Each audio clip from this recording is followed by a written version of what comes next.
أشرقت نفسي بنور من فؤادي حينما رددت يا رب العباد وانتشت روحي وصار الدمع. الحمد لله وكفى وسلام على عباده الذين اصطفى أما بعد فأعوذ بالله من الشيطان الرجيم. بسم الله الرحمن الرحيم. ولا تباشروهن وأنتم عاكفون في المساجد. قال النبي صلى الله عليه وسلم من اعتكف يوما ابتغاء وجه الله جعل الله بينه وبين النار 3 خنادق او كما قال صلی اللہ علیہ وسلم. محترم حضرات، اللہ رب ذوالجلال کا نہایت ہی بہت بڑا ہم لوگوں پر احسان ہے کہ اللہ رب ذوالجلال نے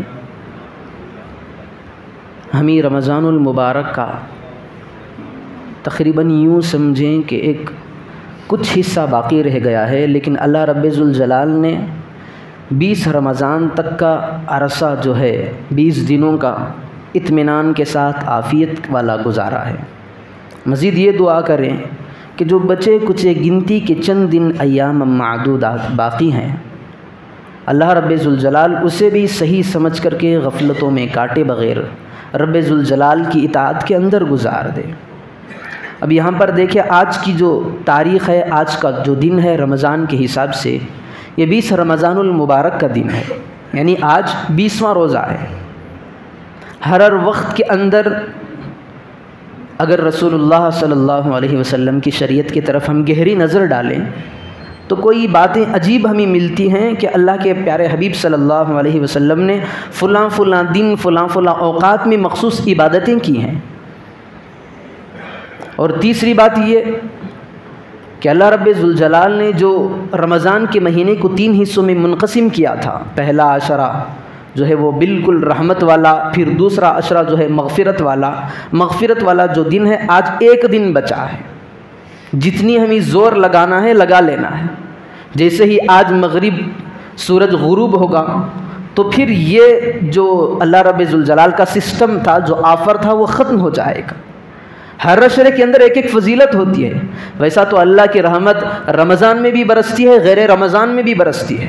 اگر توبہ کرتا ہے تو غیر رمضان میں بھی اللہ معاف کرتا ہے، پھر رمضان میں بھی معاف کرتا ہے. لیکن خصوصیت کے ساتھ رمضان میں اللہ نے 3 حصوں کو تقسیم کر کے 3 آفر دیے ہیں. پہلا عشرہ تو رحمت والا ختم ہو گیا، دوسرا مغفرت والا صرف ایک دن باقی ہے، پھر تیسرا عشرہ آئے گا آگ سے آزادی کا ہوگا. اب یہاں پر اگر ہم دیکھیں میرے اور آپ کے آقا جناب محمد الرسول اللہ صلی اللہ علیہ وسلم کو، کہ اللہ کے رسول صلی اللہ علیہ وسلم کا معمول 20 رمضان المبارک کے بعد کیا تھا، تو حضرت عائشہ رضی اللہ عنہ کہتی ہیں اعتکف العشر الاواخر من رمضان حتی توفاہ اللہ. اللہ کے نبی کا معمول یہ تھا کہ اللہ کے نبی صلی اللہ علیہ وسلم ہر رمضان میں آخر عشرے کا مکمل ایک عشرے کا اعتکاف کیا کرتے تھے. بدر کا جو واقعہ تھا، پھر اور ایک واقعہ تھا، ضرورت کے وقت اللہ کے رسول صلی اللہ علیہ وسلم اس وقت مدینے میں نہیں تھے تو اس وقت کے اعتکاف چھوٹ گئے. ورنہ جب مدنی زندگی ہے اللہ کے رسول صلی اللہ علیہ وسلم کی، آپ اٹھا کر کے دیکھیں اللہ کے رسول صلی اللہ علیہ وسلم سے یہ اعتکاف جو سنت والا ہے ناغا نہیں ہوا ہے. اب سوال ہے بھئی، ہم نماز پڑھتے ہیں، اس کا یہ فائدہ ہے، صلاۃ التوبہ پڑھیں صدق دل سے، اللہ رب ذوالجلال اس بندے کو ایسے معاف کر دیتا ہے جیسے احادیث میں ملتا ہے، ایسے اس کے نامہ اعمال کو مٹا دیا جاتا ہے گناہوں کو، جیسے بچہ آج ہی کے دن پیدا ہوا ہے. ہر چیز کی ایک الگ الگ فضیلتیں ہیں. رمضان کے روزے الگ ثواب، نوافل الگ ثواب، زکوٰۃ میں دیکھیں الگ ثواب، حج میں دیکھیں الگ ثواب ہے. اب یہ اعتکاف میں کیا فضیلتیں ہیں؟ سب سے پہلی فضیلت یہ ہے کہ جب بندہ اعتکاف کے اندر بیٹھتا ہے تو وہ محفوظ ہو جاتا ہے گناہوں سے. اللہ ہمیں معاف کرے. آج رمضان المبارک کے ہم نے مہینے کو سمجھا نہیں ہے. ہم یہ سمجھ رہے ہیں کہ رمضان المبارک صرف 2 چیزوں کا نام ہے. ایک صبح میں روزہ رکھ لیے، رات میں تراویح میں ٹہر گئے. باقی کی سارے وہ کام جو غیر رمضان میں ہم سے ہو رہے ہیں وہ رمضان میں بھی ہو رہے ہیں. غیبتیں ہماری ہو رہی ہیں، گانے تو چھوٹنے کا نام نہیں ہے. غیبتیں ہو رہی ہیں، چغل خوری ہو رہی ہے، بیڑی سگریٹ چل رہا ہے۔ رمضان المبارک کے مہینے میں اللہ رب ذوالجلال کی طرف سے جو عنایت رحمتیں ملتی ہیں، اگر غلطی اور چوک ہو جائے تو اتنی بڑی سخت اور پکڑ بھی ملتی ہے۔ رمضان کے مہینے بھی اگر لاپرواہی ہو جائے تو ہمارے روزوں کا کیا بنے گا؟ ہر دن تو ہماری غیبتیں ہونی ہی ہیں۔ اللہ کے رسول صلی اللہ علیہ وسلم نے فرمایا جو بندہ رمضان المبارک کے مہینے کے اندر، ویسے تو غیبت کرنا ہر لمحے میں حرام ہے، چاہے رمضان ہو چاہے غیر رمضان ہو، لیکن یہاں پر جب بات روزے کی آتی ہے تو اللہ کے پیارے حبیب صلی اللہ علیہ وسلم نے فرمایا جو بندہ رمضان المبارک میں روزہ رکھ کر کے غیبت کرتا ہے تو گویا کہ وہ یوں کر رہا ہے کہ حلال مال سے تو سحری کی ہے لیکن حرام مال سے افطار کر رہا ہے۔ دو عورتیں اللہ کے نبی صلی اللہ علیہ وسلم کے زمانے میں تھی، روزہ بہت چڑھ گیا تھا، روزہ بھاری معلوم ہو رہا تھا، حتیٰ کہ کتابوں میں لکھا ہے کہ وہ دنیا سے جانے کا وقت بھی ان پر آ گیا تھا، اتنے ان کی حالت خراب ہو گئی تھی۔ جب اللہ کے رسول صلی اللہ علیہ وسلم کو اس بات کی اطلاع دی گئی تو اللہ کے پیارے حبیب صلی اللہ علیہ وسلم نے دونوں کو بلایا۔ اللہ کے رسول صلی اللہ علیہ وسلم بھانپ لیے، اللہ کے نبی صلی اللہ علیہ وسلم کو بذریعہ وحی بتایا گیا کہ ان کے ساتھ یہ معاملہ ہوا ہے تو ان پر ان کا روزہ بھاری پڑ گیا۔ اللہ کے نبی صلی اللہ علیہ وسلم نے ایک کشت منگوا کر کے ان کے سامنے رکھا، پھر ان کو الٹی کرنے کا حکم دیا۔ جب ان عورتوں نے الٹی کی، قے کی، تو اس کے اندر سے تازے خون کے لوتھڑے گوشت کے ملے۔ اللہ کے پیارے حبیب صلی اللہ علیہ وسلم نے فرمایا کہ ان لوگوں نے روزہ رکھا سحری کی حلال مال سے، لیکن روزے کی حالت میں اپنے مومن بھائیوں کی غیبتیں کرتی رہی۔ گویا کہ غیبت کرنا اتنا بڑا جرم ہے، اللہ رب ذوالجلال قرآن کے اندر بیان فرمایا ہے۔ اپنے بھائی کا گوشت کھانے کے مانند ہے۔ اللہ رب ذوالجلال یہ بھی کہہ رہا ہے فَكَرِهْتُمُ، اگر اپنے بھائی کا گوشت کاٹ کر کے ٹکڑے ٹکڑے تمہارے سامنے رکھ دیا جائے کیا تم پسند کرو گے؟ فَكَرِهْتُمُ، تم اس کو ناپسند کرو گے، تو روزے کی حالت میں کیوں غیبتیں کرتے ہو؟ یہ ہمارا ایسا ہی معاملہ چل رہا ہے۔ ہم نے روزہ صرف رمضان کے اندر صبح کے روزے رکھنے کو رمضان سمجھ لیا، رات میں تراویح پڑھنے کو ہم نے رمضان سمجھ لیا، باقی کے جو اعمال غیر رمضان میں ہوتے آ رہے ہیں وہی رمضان میں بھی ہو رہے ہیں۔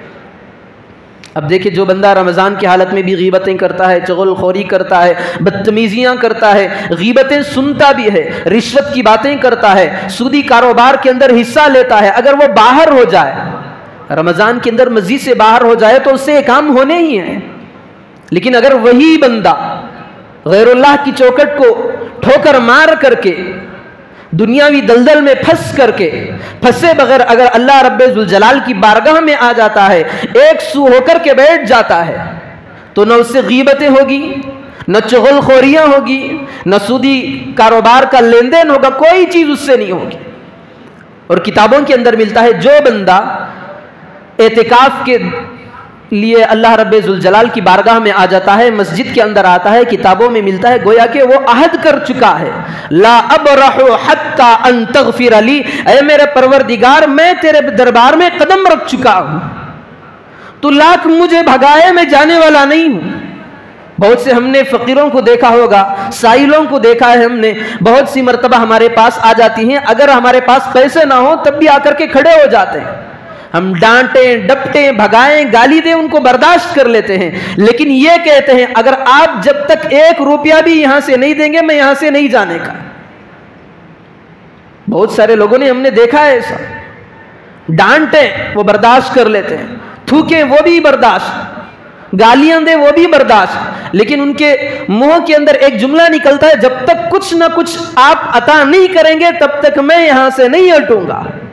تو معتکف کے بارے میں یہی لکھا ہے، وہ گویا کہ یوں عزم لے کر کے بیٹھتا ہے، لا ابرح حتی ان تغفر لی، اے میرے پروردگار جب تک تو میری مغفرت نہیں کرے گا میں تیرے اس دروازے کو، تیرے چوکھٹ کو چھوڑنے والا نہیں ہوں۔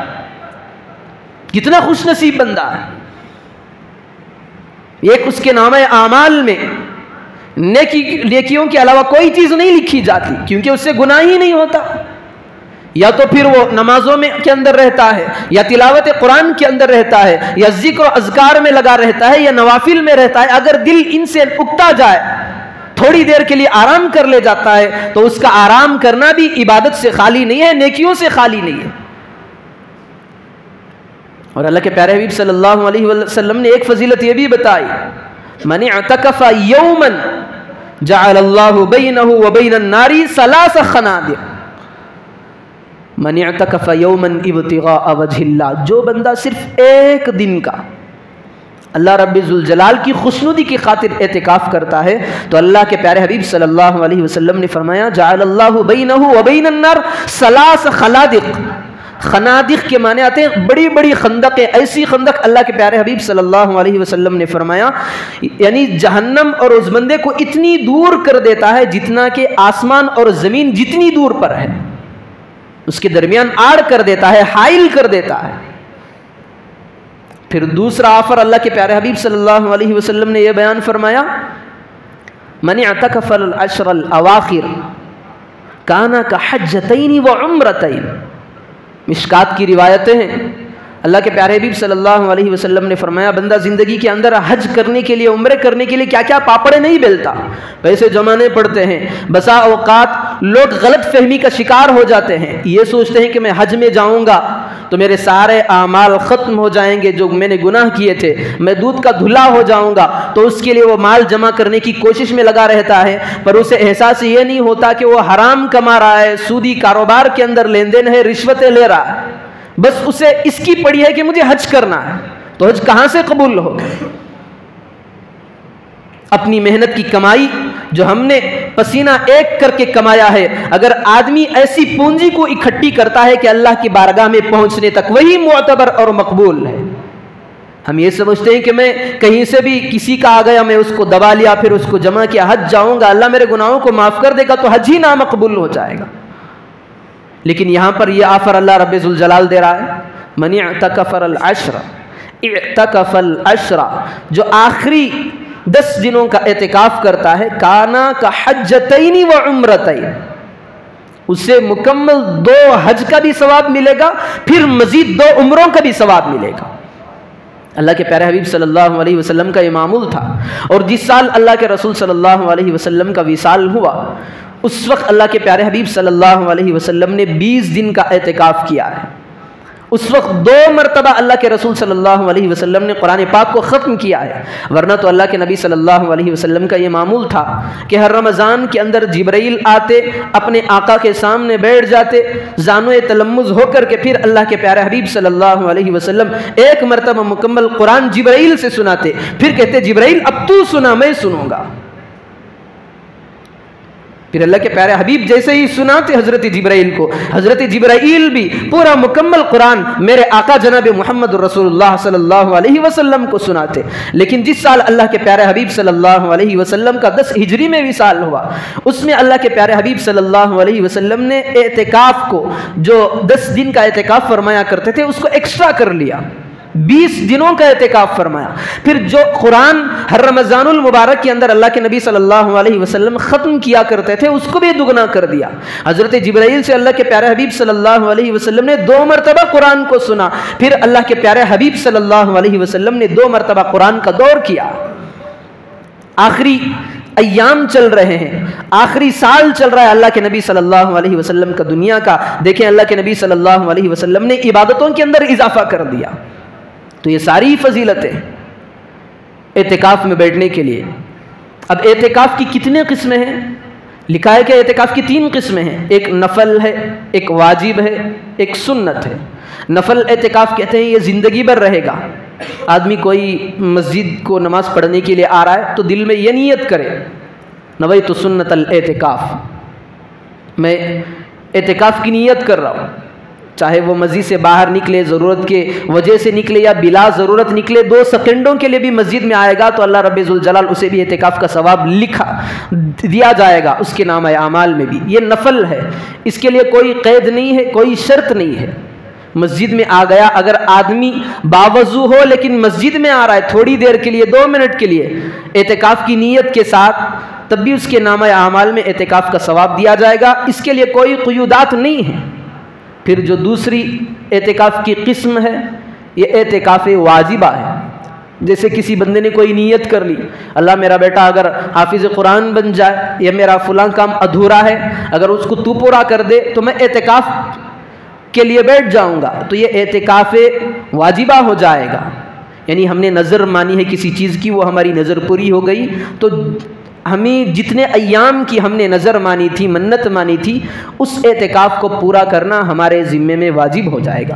پھر جو تیسرا اعتکاف ہے یہ سنت علی الکفایہ ہے، یعنی اللہ کے نبی صلی اللہ علیہ وسلم نے جو اعتکاف فرمایا ہے یہ سنت کا ہے۔ اب سنت کی وقت بات آتی ہے تو اس کا وقت بھی آ جاتا ہے۔ دیکھیں آج رمضان المبارک کا 20واں روزہ ہے، جیسے ہی آج غروب آفتاب آ جائے گا تو سنت کا ٹائم یہاں سے شروع ہو جائے گا۔ اگر آدمی اس ٹائم میں نہیں رہا تو اعتکاف تو یقیناً ہو جائے گا، پر وہ سنت کے دائرے میں نہیں آئے گا۔ جو آج کی رات میں سورج غروب ہونے والا ہے، غروب جیسے ہی ہوگا اسی وقت سے سنت اعتکاف کا ٹائم شروع ہو جائے گا۔ تو جو بندہ اعتکاف سنت کرنا چاہتا ہے اس کے لیے شریعت یہ کہتی ہے کہ غروب ہونے سے پہلے، بلکہ یہ سسٹم بنا لیں کہ روزہ آج کا افطار مسجد ہی میں آ کر کرے، ساری چیزوں کو لا لیں، جو بیڈ شیٹ ہے، اوڑھنے وغیرہ، تکیہ وغیرہ، جو ضروریات کی چیزیں ہیں، ساری چیزوں کو لا لیں، غروب آفتاب سے پہلے لا لیں۔ اگر غروب آفتاب کے وقت بندہ مسجد میں رہا، پھر اب اس کا وقت تو شروع ہو گیا سنت کا، لیکن سنت اعتکاف کا انتہائی وقت کب ہے؟ جب وہ چاند دیکھ لیتا ہے عید کا، تب تک یہ حل نہیں سکے گا۔ ہاں اعتکاف والوں کے لیے کچھ پابندیاں بھی ہیں۔ اللہ رب ذوالجلال نے کہا ہے وَلَا تُبَاشِرُوهُنَّ وَأَنْتُمْ عَاكِفُونَ فِي الْمَسَاجِدِ۔ جب بندہ اعتکاف کے لیے آتا ہے تو اولاً اس کی شرائط بھی ہیں، شریعت کے اندر نمازوں کے لیے کچھ شرائط ہیں، جیسے دیکھیں نماز کے باہر کے کچھ شرائط ہیں، واجبات نماز ہیں، نماز کے باہر کی شرائط ہے۔ اسی طرح اعتکاف کی کچھ شرائط ہے، بنیادی طور پر 6 شرائط ہیں۔ سب سے پہلے مسلمان ہونا ہے، کیونکہ کافر پر تو یہ عبادت واجب نہیں ہے اور عبادت ہوتی بھی نہیں ہے، مسلمان ہے۔ پھر نمبر 2 پہ آئے، اگر کوئی نابالغ بھی ہے اس کا بھی اعتکاف ہو جائے گا، بشرطے کہ عاقل ہونا چاہیے۔ شریعت نے اس کی قید نہیں لگائی، بالغ اور نابالغ کی قید نہیں لگائی۔ بہت سارے لوگ جب اعتکاف میں آتے ہیں تو اس وقت اپنے چھوٹے بچوں کو بھی ساتھ میں لاتے ہیں۔ ہاں اگر وہ بچہ شرعی حدود کو جانتا ہے، فقہی مسائل کو جانتا ہے، اگر ہم سمجھائیں تو سمجھنے کی کیپیسٹی اس کے اندر ہے، تو اس بچے کا بھی اعتکاف درست ہو جائے گا۔ یوں سمجھے کہ تقریباً ہمارے اس زمانے میں 8، 9، 10 سال کے اوپر کے جو لڑکے ہوتے ہیں یہ نابالغ ہی ہوتے ہیں، لیکن ان کا اعتکاف بھی درست ہو جائے گا۔ پھر نمبر 3 پہ آئیں تو اعتکاف کی نیت کرنی پڑے گی۔ اب ایک بندہ آ رہا ہے، میں اعتکاف میں بیٹھ رہا ہوں، نیت ہی نہیں ہے اس کی، صرف مسجد میں وقت کاٹ رہا ہے، تو اس کا اعتکاف نہیں ہوگا۔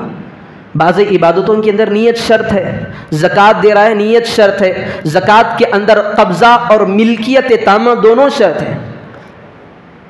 بعض مرتبہ ایسا ہوتا ہے ہم کسی کو قرض دے دیتے ہیں، اب وہ بندہ دینے میں تاخیر کرتا ہے یا ہمیں گمان ہوتا ہے کہ بھائی یہ دے گا یا نہیں۔ اب ایسا خیال ہمارے دماغوں کے اندر پک رہا ہوتا ہے کہ شاید یہ نہیں دے گا، تو ہم نے یہ نیت کر لی کہ چلو زکوٰۃ کی نیت ہی کر لیں گے، تو یہ زکوٰۃ درست نہیں ہوگی، کیونکہ 2 چیزیں اس کے اندر شرط ہیں۔ ایک تو قبضہ ہونا شرط ہے، ہم نے جب دیا تھا تو اس وقت ہماری زکوٰۃ کی نیت نہیں تھی، جب ہمارا ہاتھ میں قبضہ ہو جائے گا اس مال کا، اب 2 چیزیں ہیں، ایک تو قبضہ ہونا، پھر دوسرا نیت کا ہونا ضروری ہے جب ہم اس کو دے رہے ہیں۔ تو اسی طرح معتکف جب مسجد کے اندر آئے گا تو اعتکاف کی نیت پہلے سے ہی ہونی چاہیے۔ پھر معتکف کا جنابت سے پاک ہونا ہے، اگر عورتیں گھروں کے اندر اعتکاف کر رہی ہیں تو ان کے جو ایام ماہواری کے ہوتے ہیں ان سے وہ پاک ہونے ہیں، جب وہ پاک ہوگی تو پھر ان کا اعتکاف درست ہو جائے گا۔ اب پھر معتکف کے لیے شرعی حدود کے اندر رہ کر کے اسے اعتکاف کرنا پڑے گا۔ بعض جگہ چھوٹی چھوٹی جگہیں بنا لی جاتی ہیں بلا ضرورت، تو ان کا اعتکاف درست نہیں ہوگا۔ اور شرعی مسجد بھی ہونا چاہیے۔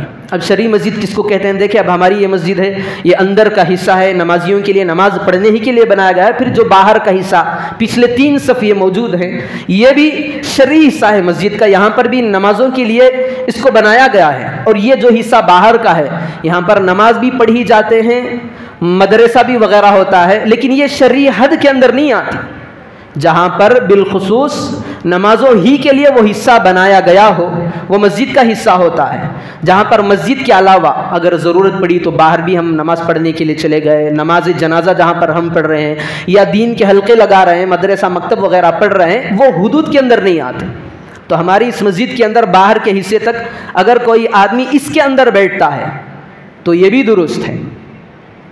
بہت سی مرتبہ ایسا ہوتا ہے کبھی آدمی مسجد کے اندر رہ کر کے ایک جگہ بیٹھ لیے اعتکاف میں، پھر کسی مجبوری کے تحت ان کا دل نہیں مانا، دوسری جگہ بدل کر کے بیٹھ گئے، تو اس کی گنجائش ہے، چونکہ یہ سارا یہ جو حصہ ہے یہ شرعی حدود کے اندر آتا ہے۔ تو یہ ساری چیزیں ہیں، اور معتکفین حضرات کے لیے صرف جتنے بھی اعمال ہیں ان پر توجہ دینی چاہیے، لیکن جو اعتکاف والوں کے لیے خاص عبادت ہے جس کا تعلق ہے وہ تلاوت قرآن ہے، جو اللہ کے پیارے حبیب صلی اللہ علیہ وسلم کا معمول تھا اعتکاف کرنے کا۔ اللہ کے حبیب صلی اللہ علیہ وسلم قرآن کریم کے دور نکال دیتے۔ یہ تو سننا جبرائیل کے ساتھ الگ تھا، لیکن جو بقیہ اوقات تھے اپنے اعتکاف میں اللہ کے نبی کا معمول تھا کہ تلاوت قرآن پر زور لگاتے۔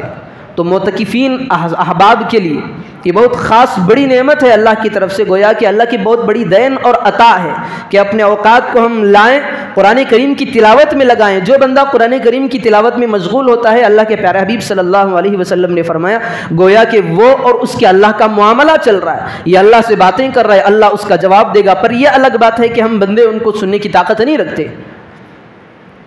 جب بندہ الحمدللہ رب العالمین کہتا ہے تو اللہ رب ذوالجلال کہتا ہے میرے بندے نے ٹھیک کہا، نعم انا رب العالمین، ہاں میں ہی ہوں، میرے بندے نے سچ کہا۔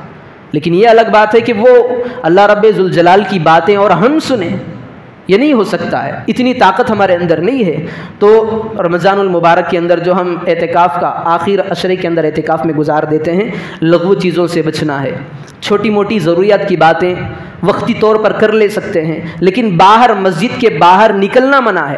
اب ہم وہ باہر کے حصے میں گئے، اگر ٹہر گئے، پھر دوسرا آدمی دیکھ لیا کہ بھائی یہ مسجد میں آیا ہوا ہے، دوسرا آدمی یہ سمجھ رہا ہے کہ یہ اعتکاف میں نہیں ہے، خامخواہ ایسے ہی کھڑا ہے، تو پھر ہمارے اعتکاف کے اندر خرابی آ جائے گی، چونکہ ہمیں وہاں پر نکلنے کا نہیں کہا گیا ہے، ہمیں مسجد کے حدود کے اندر رہنا ہے۔ پھر کھانا اس کے لیے جائز ہے، پینا جائز ہے۔ اعتکاف کے دنوں کے اندر جو غیر ایام کے اندر بیوی کے ساتھ سونا یہ اباح تھا، مباح تھا، اس کی اجازت تھی، لیکن معتکف کے لیے یہ ممنوع ہے۔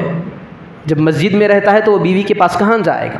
تو بہت ساری چیزیں ہیں، اور یہ جو معتکفین احباب ہوتے ہیں اگر وقتی ضرورت کسی عالم سے یا مسجد میں جہاں پر بھی اعتکاف کرتے ہیں، اگر اعتکاف کے تعلق سے یا حلال حرام کے تعلق سے دین کی باتیں اور جو بھی دین کے شعبے لگتے ہیں اعتکاف کے تعلق سے یا دین کی جو بھی باتیں ہیں اس مجلس میں شرکت کر سکتے ہیں۔ ہاں بہت ساری پابندیاں بھی ہیں، اگر باہر جنازہ ہے تو جنازے کے اندر ان کا شرکت کرنا ممنوع ہے، کیونکہ ان کے قدم مسجد سے باہر نکل جاتے ہیں۔ صرف جنازے کی نیت سے جانا یہ ممنوع ہے، اگر عین اسی وقت میں بندے کا وضو ٹوٹ گیا یا غسل کی حاجت لگ گئی، اب یہ بندہ غسل جا رہا ہے، نیت تو اس کی یہ تھی کہ میں پاکی حاصل کر گا، جب پاکی حاصل کر کے واپس آ رہا تھا اب جنازہ لگا ہوا ہے تو اس میں شرکت کی اسے گنجائش ہے، ورنہ تو اعتکاف کے جو مسائل ہیں بہت کٹھن ہیں، کیونکہ اس کے اندر ہوتا یہ ہے کہ بندے کا تعلق اللہ سے جوڑنا ہوتا ہے۔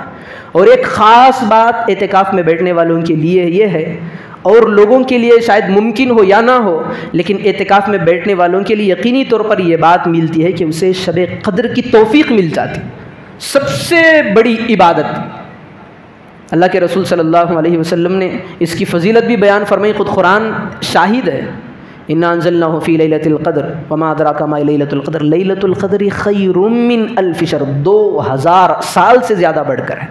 وہ اعتکاف کا آخری عشرہ جو بندہ بیٹھتا ہے اسے یقین کے ساتھ وہ رات مل جاتی ہے۔ تو بہت سارے اس کے فضائل بھی ہیں، بہت ساری اس کے مسائل بھی ہیں، وقت کا دامن بھی تنگ ہو جائے گا، لہٰذا جو احباب بیٹھنا چاہتے ہیں تو مکمل ایک عشرے کا سنت کا بیٹھ جائیں، اس میں فضیلتیں ہیں۔ ہاں اگر کوئی بیٹھ نہیں سکتا مکمل 10 دن کا تو وہ سنت ہٹ جائے گا، اب نفلی اعتکاف ہو جائے گا۔ اب یوں کریں، ہر ساتھی کوشش کریں کہ کم از کم 3 دن لگائیں، اگر نہ بن پا رہا ہے ہم سے 1 دن لگائیں، باری باری لگا لیں۔ اگر کوئی بالغ گھر کے اندر باپ بیٹا ہے تو باپ کی جگہ بیٹا سنبھالے گا 1 دن، پھر بیٹا باپ کی جگہ سنبھالے گا 1 دن، ایسا باری باری کر لیں، گویا کہ ہمارے گھرانے کے اندر سے 1 دن کا اعتکاف ہوتا رہے، یہ سلسلہ جاری رکھیں، چونکہ اس میں تو کوئی پابندی نہیں، نفلی اعتکاف ہے، 1 دن کا اگر کر لیں تو اس کی بھی گنجائش ہے۔ تو اللہ رب ذوالجلال سے دعا فرمائیں کہ اللہ تبارک و تعالی ہم میں سے تمام کو اعتکاف میں بیٹھنے کی توفیق عطا فرمائیں، اعتکاف کی سعادتیں اور نیک بختیاں عطا فرمائیں، سنی ہوئی باتوں پر عمل کی توفیق عطا فرمائیں۔ لک الحمد و لک الشکر۔